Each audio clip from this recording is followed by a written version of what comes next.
बेटा কি হয়েছে আরু টাকায় বলো বলো বলো সবে, শপথ করো সরবে, 10 মহাবিদ্যালয়ের সুনাম রাখিব ভবে। লা লা লা লা লা লা লা লা। আরে, আরে, আরে, আরে, আরে, থাক থাক থাক থাক, সকাল সকাল হাতে ধুলো লাগাতে নেই ব্যাট বয়। কে তুমি? মোহনদাস। মোহন দাস। হ্যাঁ, মোহন 91 দাস। ব্যাচ। আচ্ছা, কি খবর মোহন দাস? আপনাদের আশীর্বাদে দুবাইতে আছি, অফিসও করেছি। বাবা বাবা। আগে রুপি ছাপতাম, এখন ডলার ইউরো এসব ছাপছি। আচ্ছা, সামনের মাসে লন্ডনে একটা অফিসও খুলছি। আমার কান্না পাচ্ছে, আমার কান্না পাচ্ছে। আমার ছাত্র লন্ডন দুবাইয়ে হাতের কাজ করছে, গর্বে আমার পেট, সরি, বুক ফুলে যাচ্ছে।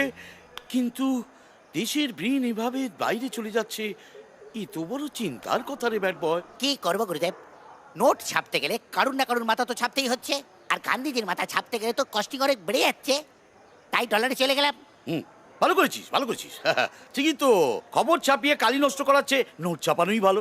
হ্যাঁ, এক কাজ কর, তুই যখন এসেছিস তখন আমাদের ছাত্রদের ওই দুবাইয়ে নতুন ভাবে নোট ছাপানোর টেকনোলজিটা শিখিয়ে আয়। ওকে গুরুদেব।